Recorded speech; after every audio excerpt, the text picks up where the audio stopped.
All right, so I'm going to start with a really obvious. Basically 10 or 12 hours a day, and you have all these people from international, domestic teams and people from international as well.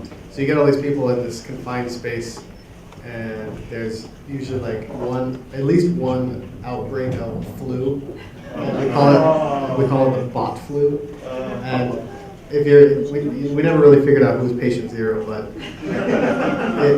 a lot of people wind up getting super sick about 10 days into the event, and it sucks. We didn't get sick last week. I don't think we got sick, but then some people get sick after the event. It's bad. But that's my least favorite. I got. All right, hold on. So season 2, there were SWAT helicopters flying overhead. That's it. There was a murder. It was in Los Angeles, right? Oh, they're all in LA. Well, yeah. So, all right. So seasons 3 and 4 were filmed in Long Beach. Seasons 1 and 2 were filmed in LA. So no, season 1 was San Francisco. That's true. Okay, fine. Nothing eventful there. All right. So season 2, there was a murder in the streets of LA, and they wouldn't let us. Nobody in, nobody out. The culprit was on the loose. Including the audience couldn't leave. Yeah. And the audience was bussed in that year because the venue was so tiny that they couldn't park everybody, so they bussed people in. So they closed the gate to the venue. Audience was stuck. Helicopters flying overhead, and we're like, we're not killing robots.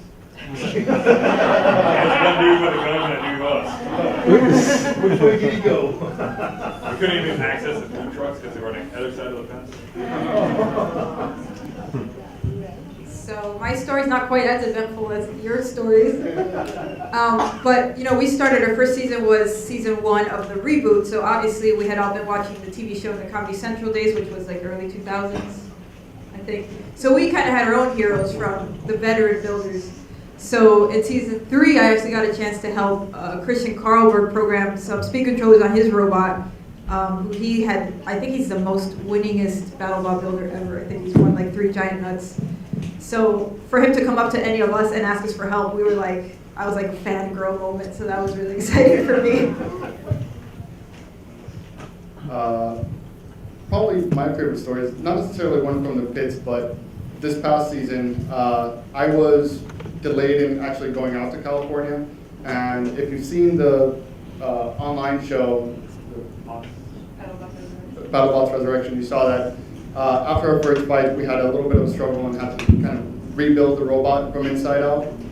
So I was still here in Miami, the team was all in California. I get a frantic call at, noon. It's like, hey, we need you to go find motors. Okay, where are they? We don't know. Just go look and find motors. So we have our shop, we have Will's shop. So between the 2 shops, I was able to go find motors. I'm like, okay, how many do we need? However many you can find. We need you to overnight these to us now. And I was like, guys, it's 6 o'clock on Tuesday. And I was like, okay, go to the first FedEx I can find with 6 50-pound of motors in a box. And I'm like, hey, I need to get this to California by tomorrow at 10 a.m. And they're like, no, that's not gonna happen. They're like, you can try the FedEx over by the airport. That one, they go straight into the plane. I was like, okay, how far away is that? Half an hour. When did they close? 40 minutes. Okay, no problem. So race over, go to the lady, hey, I need this in California tomorrow, 10 a.m. She was like, can't do 10 a.m. Will noon work? That's fine. Just get me there. That was my favorite story, even though not necessarily from the pits. Timing actually worked out perfect because we had to machine a bunch of the frame to accept those motors. So while we were doing that in California, the motors were on their way. So it's like, as soon as the frame was ready, motors showed up, put it all together. Yeah, so if you wanted more details on that, BattleBots Resurrection, it's a thing, it's online, it's Discovery Go. You can check out that episode. It chronicles not his part, but everything else that we were doing in California, because they didn't send a film crew out to him. But yeah, and so you can check that out. It's actually really cool. It's like 10-minute episodes. There's 9 of them, 10 of them, something like that. And they're really fun. They follow various robots as they get destroyed and rebuilt. But it's really cool because it starts like 24 hours to the next match, and then you watch it a few minutes, like 12 hours to the next match. So you feel like the sense of urgency we had to get that robot ready to go. Has anybody actually seen that BattleBots Resurrection? Good for you. You back there? But a lot of people see the show. They're pretty good. So do you feel like the show is like very technical, or do you feel like it was just kind of general? No response. All right, cool. So the show is kind of doesn't go into technical detail, and that's what this BattleBots Resurrection show kind of does. They try to talk more about the actual aspects of fixing the robot and what happened, what broke. How are you fixing for the next match? Yeah, so for instance with us, it was a Yeti fight. The motor smoked. We determined, oh, these motors really stink. We don't want to use them anymore because we had smoked motors in practice in testing. Literally, the night before. Yeah, the night before we shipped the robot.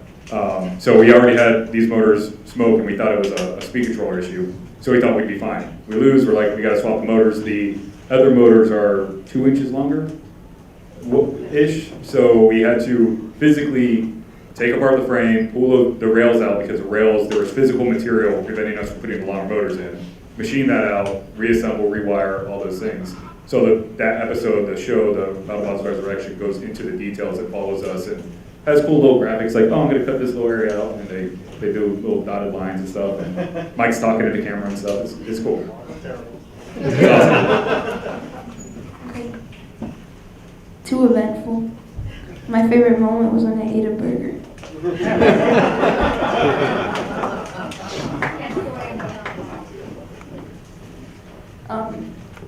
What do you like best about competing? BattleBots. No. BattleBots. No, that's the bad stuff. I just like the camaraderie. Like Shiri said, we all meet for 2 weeks in California. It's crazy. It's long hours and it's insane. But then after we leave there at 10 at night or 11 at night, we go back to the hotel and all the builders are hanging out in the bar downstairs, not drinking, just socializing.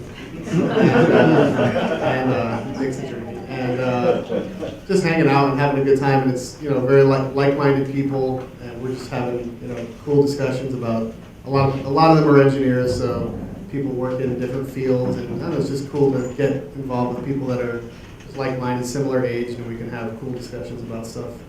And obviously all the shenanigans that go on in the pits, like Nerf gun wars and all silliness. It's just a fun time.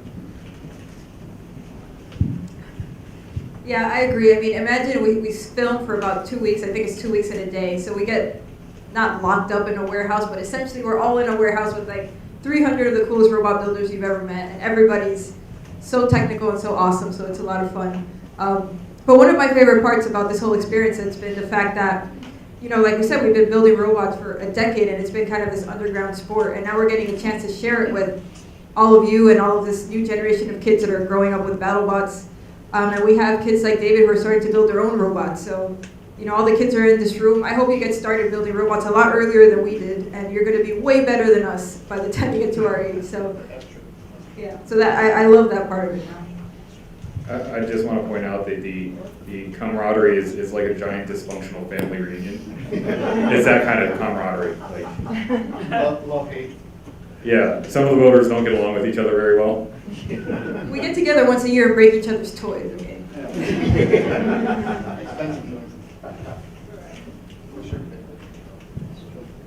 I mean, to that point for the camaraderie, a lot of people often ask like, oh, well, do things ever get kind of hostile in the pits? Since we are at the end of the day at a competition. There are some contentious moments, sure, but I would say overall, everybody's friendly, everybody wants to get along. Everybody really just wants to have a good fight more than anything else. All teams are willing to pool their resources and get someone's robot fixed if there's like a one-person team or a two-person team and they're just struggling. There's been, a dozen of builders from other teams that come together and just try to help out as much as possible, whether that's just assembly, painting, making parts for the robot, whatever it may be. Everybody just wants to have a good fight, put on a good show, and have fun.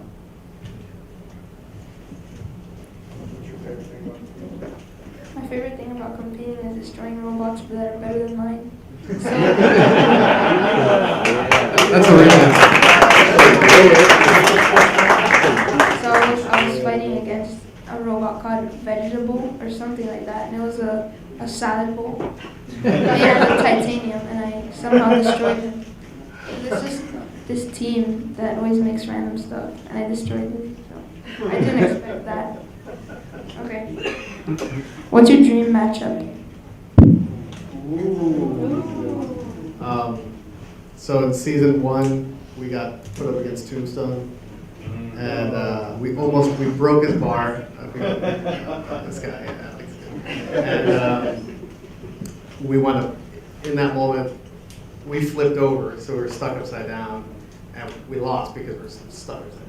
So that like sparked we need a self-righting mechanism. So every year since then, we've had a self-righting mechanism. But anyway, I think if I wasn't worried about losing, when you lose, you obviously counts against your rank or whatever. If I didn't care about that, I would love to fight Tombstone again. Yeah. Let's do that. Let's do that. That was your first fight. But no, that was your first season though. First season. Yeah, so you didn't know what Tombstone. You didn't know about Tombstone's powers. That's true. We didn't know exactly what we were getting into. We had an idea, but not like now he's like champion of BattleBots. But didn't you have a self-righting mechanism? Like when you had the weapon, like wasn't that supposed to flip you over? Yeah, exactly. So we didn't have a self-righting mechanism because he's right. The weapon has enough power to flip us back over. But what happened on the last hit was that Tombstone actually jammed our weapon and it wasn't working. So there went that plan. So now we have a separate self-righting mechanism. But it's kind of a long-standing tradition ever since we started doing fighting robots, that whenever you break a piece off another robot, the team will sign it to you and kind of give it to you as a sort of trophy. So we haven't won the giant nut, but that's kind of second best for me because we have, a third of Tombstone's bar with like their signatures, so it's pretty good. And we always bring it when we come to exhibits, but the reason it's not here is because we shipped it with our robot in case we get that rematch. We can kind of walk in with the bar as a reminder.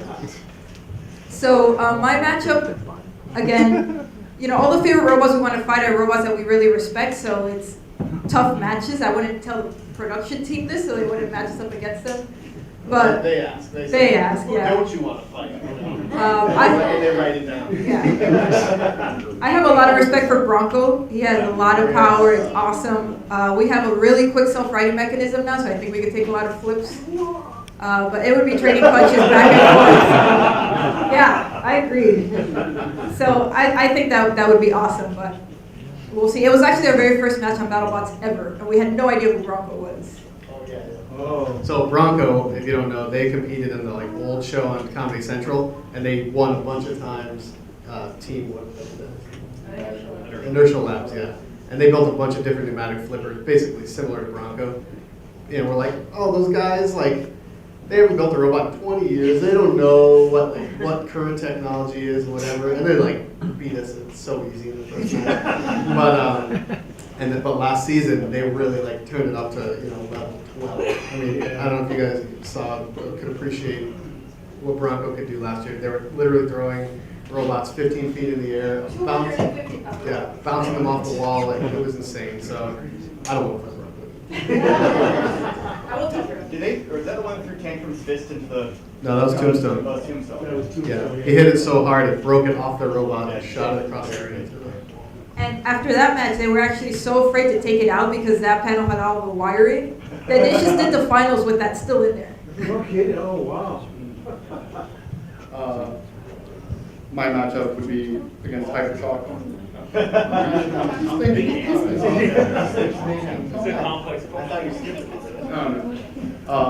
So my matchup, Hypershock was supposed to be here, Will from Hypershock. He's actually my roommate. I want to fight him. The last time I saw Will was probably 3 or 4 weeks ago. He's never really home because he's working on the robot all the time. So You guys have never fought, right? no. Yeah. The production kind of wanted us to fight last year, and we're like, but it's 2 of the same robots basically. That's not going to be fun. It's going to be a quick match probably. It's not going to be fun for either of us. We're both going to. Someone's going to get it's not. Someone's going to get wrecked beyond repair. So nobody wanted that. I would say Mohawk, but they're not competing this year. Oh, I would say Mohawk would be interesting, but Hypershock for sure. I thought of one. It may not be the best one, but it'd be really fun because our robot is more or less explicitly designed for a particular robot. Typically people do that, so tombstone, like you have drums, you have horizontals, you have solid robots, and it's typically like a rock, paper, scissors. So if you have a tombstone, a horizontal is kind of the anti, or wedge is really the anti-everything, but a horizontal typically does well against vertical, or a vertical does well against horizontal weapons and things of that nature. So I would think Gigabyte would be a fun one, only because we are more or less explicitly designed against robots like that, where the shape of our robot and everything is meant to get under something like that, and it'd be interesting to see what the result is. And I'll answer for Hypershock. He wants to fight a pile of scrap because his robot's not big. Oh, one other thing, we like to kind of rag on each other a lot, the whole dysfunctional family thing. So if we take cheap shots at specifically Hypershock or any of the other robots, it's all in jest. We love each other. We, as Chiri said, we try and help each other at every turn. And so, just as fair warning, if we're ragging on Hypershock a little bit, it's because we're sleep deprived helping him finish his robot. So one thing that's great for this upcoming season is there's a lot of new teams, a lot of new robots, a lot of new teams. So we don't even know like what the match. I mean, obviously we don't know what the matchups are going to be ahead of time anyway. But normally they want a story. They want like, oh, you fought so and so in 2009, whatever, like an epic rematch. But like nobody really cares about that, But production kind of wants like an interesting story. But there's so many new robots this season that I don't know if they possibly match people up against. It's just going to be one way to see what happens. But Whatever we guess is wrong, so. yeah. Wouldn't you guys want to match up against Rotator again and beat your record? That was such an easy match. I think Rotator would want a rematch with us though. So I wouldn't be surprised if that happens. I hope he's scared.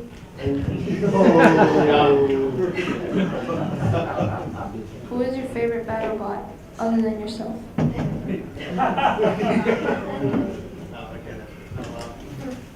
One of my favorite robots from this past season, I think Tantrum. You guys know what Tantrum is? Yeah. So Tantrum is basically got titanium plates on the top of his robot, and you have a motor that pulls those titanium plates down, and he uses that as like a spring, and he has a mechanism inside that I don't even understand. And once he releases it, it sends that energy, and he uses that as a flipper. A what? An attack. Yeah. So it's a flipper, but it's a what? Yes. But it's just a really cool design, and the guy who built it, Aaron Hill, is like crazy. And he did the first robotics for many years, and he's still coming up with the craziest stuff. So I'm actually really excited to see what he does for this season. But I really respect the fact that he, and it's not a great. There's a lot of vulnerability with something like that. Doing something for the first time.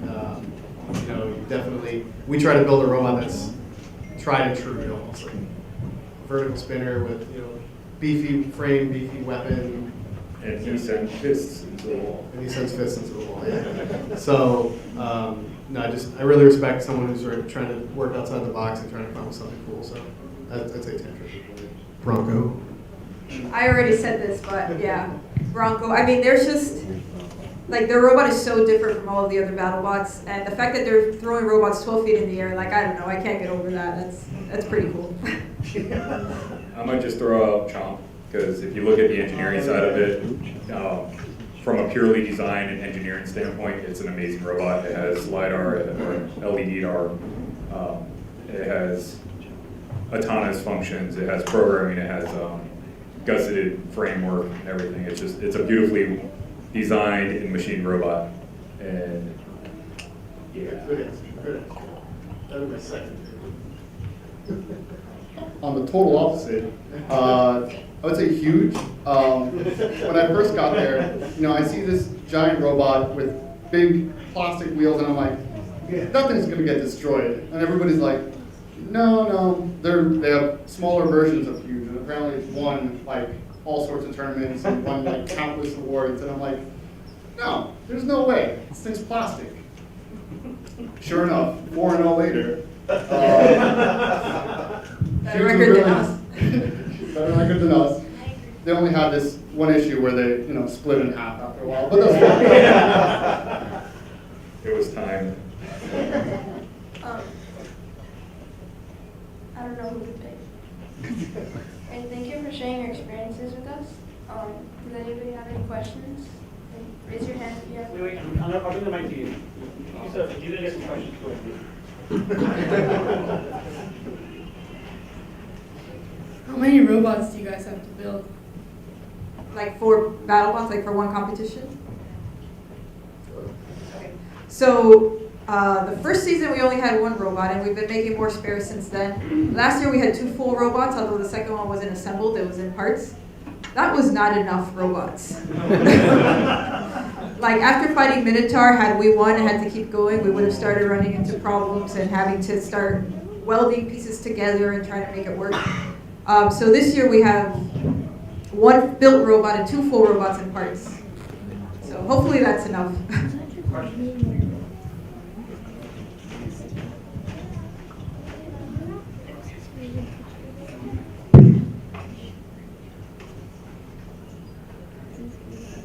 How many chances do you think you can actually hit a robot before it can deal any main bad hits to your robot? Sure. Yes. If we hit Tombstone from the back. Yeah. On a more serious note, yeah, it's kind of like you could take the hypershock approach and try and make your robot go 40 miles per hour and get across the arena before the other robot starts.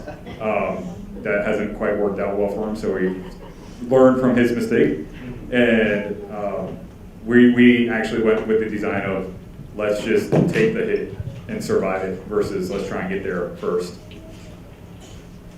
Did that answer? Does anybody have it? If you get the rematch against Bronco, how would you defend against it since its flipper can get underneath you? Can it? I said Bronco, I'm regretting it already. So the front of our robot is designed this year to be really, really low. So we didn't focus on trying to get under other robots. We focused on not letting other robots get under us, if that makes sense. So Mike's the driver. So the strategy usually is to use the front of the robot to block him. And I mean, Bronco's going to get you at least once. It's Bronco. So at that point, our self-righting mechanism is really strong. It's just try to flip back over as quickly as possible. And Bronco, you'll know, I don't know if you can tell on TV, but it's actually really big. I'd say it's at least twice the size of our robot. So because he's so big, that means it still has to weigh the same as our robot. So he's kind of armoring a lot of air. So all of his armor has to be thinner because it's bigger. So I think if we could place a hit right, it could be good for us. But like I said, we're going to spend a lot of time in the air either way. For reference, I think Bronco's about the size of this table back here, lengthwise. Yeah. So when we fought Bronco the first time, we had these like hinged wedge things on the front that were intended to get under other robots and like pop them up feed them into the weapon, but it actually stopped us from being able to get a good hit on Bronco. And those guys are pretty smart, so they had this like super floppy titanium armor on the side, which literally just pushed in when we tried to hit it. So we weren't able to really, we had a few opportunities to get a decent hit on Bronco the first time we fought them, but we weren't able to really connect. So like Andrea said, the weapon is like super low to the ground this time, and the frame is really far back, so we shouldn't have any issues hitting people this year, hopefully. Maybe. What robot are you worried about facing that if you had to face? Like what robot are you good that you'd be like seriously worried if you had to face? All of them. Bronco's a good answer. It's a good answer. Any other questions? I was going to go with Solid Blaze, but Solid Blaze. which we almost fought last year actually. We were scheduled to fight Solid Blaze, and they swapped some fights around, so we ended up fighting Blacksmith. I'm going to say Bite Force because he won last season pretty dominantly, and he's kind of a very similar design to ours. So if you saw season 1, Bite Force was actually like a grabber lifter thing, and then he came back as a vertical spinner. So, like somebody was saying it's kind of a game of rock, paper, scissors, where certain types of robots kind of have a natural advantage over certain other types of robots. And it doesn't mean they win every time, but it's just kind of the odds are in their favor a little bit, assuming everything else goes right. So yeah, my answer would be Bite Force. What's the average cost of a bot?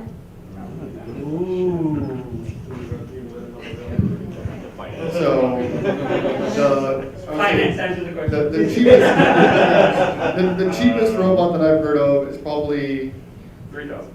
is it 3,000? I was gonna say, it was. Tarkovrian is, yeah, he said $3,000. It was made of propane tanks and a bunch of spare scrap parts that he found. $3,000. That's way, way low though. Most robots probably hover 10 to 15 range, I would say. That's kind of like lower end, lower tier robots. I mean, and that's just the robot cost. Yeah. Obviously, there's a bunch of costs in shipping the robot out there, flights for everybody. You know, there's all this ancillary cost with just competing that, not even talking about robot costs. Some robots are like 50 grand. Yeah, I was gonna say Ringmaster, I believe I had heard was 50 plus grand. But if you looked at the machining that he did, you'd understand why. He had a video of it, and it was just, it's ridiculous how that was machined. Now, these sound like really big numbers. This is not money that we're paying out of our own pocket. If you notice that yeah. Anytime you see us pushing our sponsors a lot is because we really could not build the robots without them. Like, I know that sounds like a cliche thing to say, but they have to believe in us and trust us with their resources, whether it's product or money. Before there even is a robot, before there's a design, we tell them like, hey, we want to build a robot kind of like this. You want to help us build it? And they have to agree before it exists. So it's not like somebody's helping us once they see that we made it to the top 16. These companies sign up 6 months in advance to help us. Hopefully we'll get far enough to be able to promote them, but they're taking a chance on us. So that's why we promote our sponsors so much, because they're really taking a risk and they're making the show happen. Who's your sponsor this year? So we have 6 awesome sponsors this year. The first one is Mastercam, which if you guys do any sort of engineering, you probably know them. They're a CAD software company. Zimmer Biomet's a company that I work for, which is awesome to have like your employer support your hobby, because it does cut into work time sometimes. Yeah, sometimes. Do any of you do Vex Robotics? Yeah, so Vex sponsors us. That's actually my favorite sponsor story, because they approached us right after we lost against Tombstone. And so it's like the one sponsor we got because we did such a good job at losing. And they were so impressed with our loss that they decided to sponsor us. Yeah, the president of the company came up to show us like the cell phone photo he had taken from the audience. So that was pretty exciting. And then we have Kalamazoo Waterjet and SMT do a lot of our machining. And Maxam Batteries, which you might know them if you do any RC car racing, they provide all our batteries. Any more questions? Any more questions? Ask them all. Sounds like you guys all had some early losses, which I'm sure were not easy, but how did you get through that and really power through to do what you're doing today? Like last season? Talking about last season? Just even in the high school stories in college. I'm Lots really of losses. best prepared to answer this. Okay, go ahead. Because I'm hard-headed and I just kept doing it. No, really. Yeah, I mean, that's pretty much a good answer to that. But no, so the Bots IQ events that Paul talked about, those were double elimination. So if you lose once, you have a second chance. Hopefully you lost for something that wasn't like a mechanical failure or whatever, and you can get the row back together and you get to work through the losers bracket. But you just have to persevere, and it's really just take it as like a personal challenge to, okay, I'm going to improve the robot for next year and come back, bigger and better. And I think we tend to keep like a very similar design. Like a lot of people are doing like crazy design iterations year after year, and I think we have a really good design, and I like personally build the challenge of building something that looks really cool and works, as opposed to just building like a box with a weapon. So that's part of my personal challenge when we build Witch Doctor is, to make it look cool and be aesthetically pleasing. Yeah, for me, just to elaborate, I am hard-headed and want to just keep doing it, banging my head against the wall. But as Mike said, it's part of the design challenge. It's fun. If you have fun at it, for me at least, even if I'm losing, winning's not everything. I'm having fun. I'm hanging out with the family at the competitions, and that kind of drew me back in year after year to try and make the design better, try and hammer out all the details, improve as a designer and engineer and whatnot. Just wait. Just saying, robots don't fall from the sky. It would hurt a lot if they did. So how much of your personal time do you guys spend on these things throughout the year, before the tournament, during the tournament, while you're getting ready? How does that work logistically, since you guys are all spread out? Literally all of it. We still have to go to work, so not all of it. Well, it's personal. Oh, personal time. Yeah, personal time. Oh, yeah, I meant, like, how much time is that? Yeah. So we would leave work and go to the shop till 1 or 2 in the morning. It depends on when in the build season we are. They don't really announce the show until like last month, I think, right? Something officially, but they unofficially tell us like, yeah, we're gonna do it and the contract signed and whatever. We knew, I think, in December or January that it was gonna happen-ish, maybe happen. Obviously anything can happen, and they say it's gonna happen, but until the contract's signed and really till you're there actually competing, it might fall through. They can cancel at any time. A couple hours. I mean, a couple weekends towards the end of the build that are just completely dedicated. The entire weekend is just at the shop working, and probably overall 100 hours each plus a week. Yeah, it's definitely a huge sacrifice of our personal time. We're on a TV schedule, so when they really say go, which is when we really want to start spending money because we don't want to spend anything until we're absolutely sure the show is happening, it's about 6 weeks, which is not enough time to build what we're building, so we try to have it designed by that point. But yeah, I mean, like, I miss my mom's birthday, we miss everything, because otherwise it's not going to get done. And once we commit to competing, like, if we tell you which doctor's coming and we don't show up, you're all going to be disappointed. Or if we show up with something that's not good. So there's definitely a lot of pressure to make it happen.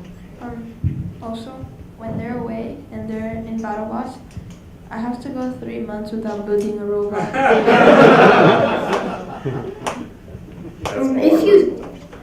If you did win a season, would you use the same strategies or try to use new ones? That's a very good question. Well, if you win with a certain strategy, people are going to then try to build against that strategy. I guess it's kind of the bite force situation Tombstone situation where Tombstone won, everybody's like, well, gotta defend against Tombstone now. So all the robots became beefier up at the front, ready to take a hit pretty much. Then Bite Force wins, same thing, everybody just kind of adapts, so you have to adapt as well. There's so much luck involved in, like Bite Force season 2. He didn't win.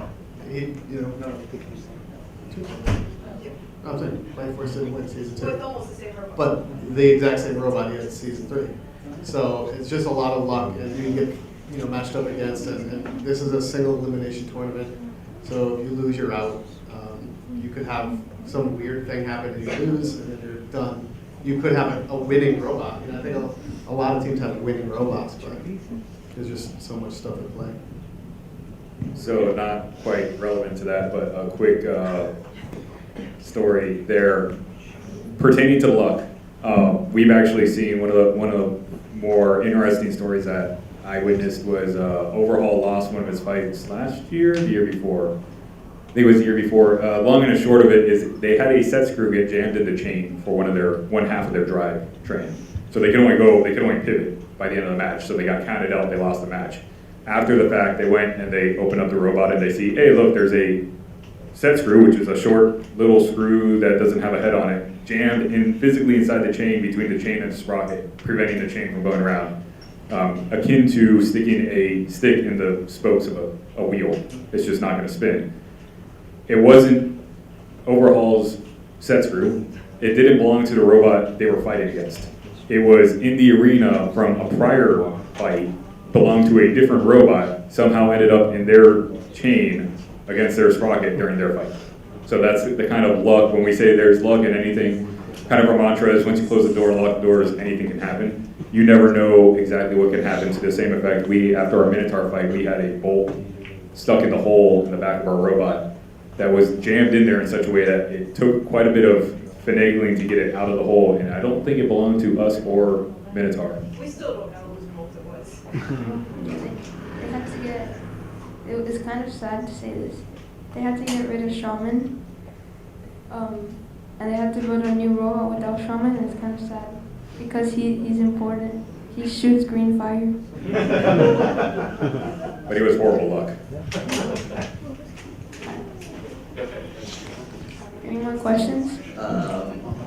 Is Shaman going to return at sometime?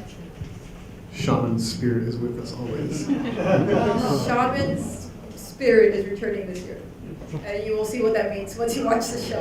Which airs June 7th, by the way. It's just announced this week. So, June 7th, yeah.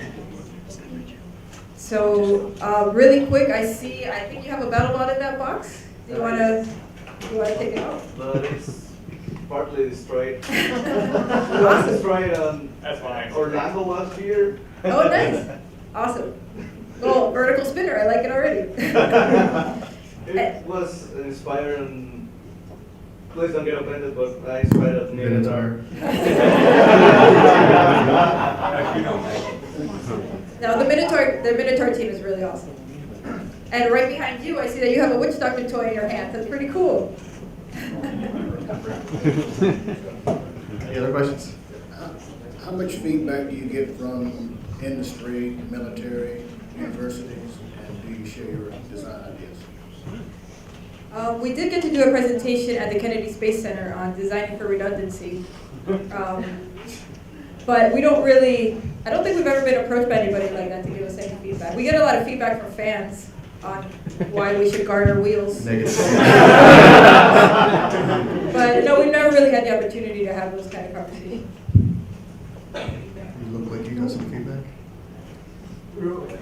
BattleBots, is that the only battle that you guys do, or do you do other things during the year? Other BattleBots and... So all the competitions that David talked about for the smaller robots, those are not open only to kids. We compete in them too. People of all ages compete. There's no like collegiate distinction at that level.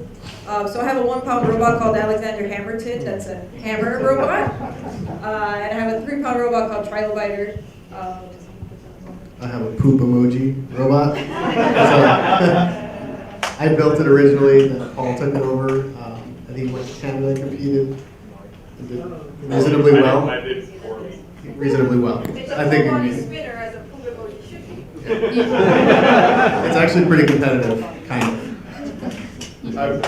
Eggplant emoji, also, following the emoji theme. Horizontal bar spinner, kind of like a tombstone that I have competed in, Paul has competed as well. Yeah, we've built a lot of robots over the years, but the point is that there's a lot of competitions around, are you from Miami? Yeah. Yeah, so we'll probably try to do one after we get back from BattleBots, a month after, maybe 2 months after. There's an event, obviously Orlando Maker Faire has a huge event. There's tons and tons of robots there. There's literally events all over the country. We used to fly to North Carolina to compete. I think Paul still does. He went to Canada to compete, like I said. Philly. Yeah. You say Philly because people know what it is. You guys should go if you're interested to our booth, because we have a lot of information there, and it's always good to have new builders. What he said. There's a lot of interesting. It's that way. Okay, so because these guys are also going to be power racing shortly, okay? A lot of people want to take pictures with you guys. So if we can, I'm going to try to cut it here now, so you can go out to step and repeat and take pictures with all these folks, right? But if you want to see the robot is here, and they have a booth that Paul has been behind pretty much. It's basically, if you walk back out, it's in the main corridor. I think it's 45, right? Yes. And it's there, so like you can take a picture with the actual robot, which is pretty amazing. You can see how big and really how heavy it is. They have some parts that you pick up. So what we're going to do is we're going to cut it off here. They're going to walk outside, and it's a press step and repeat, and you guys can take lots of pictures of the whole team, all right? Is everybody happy?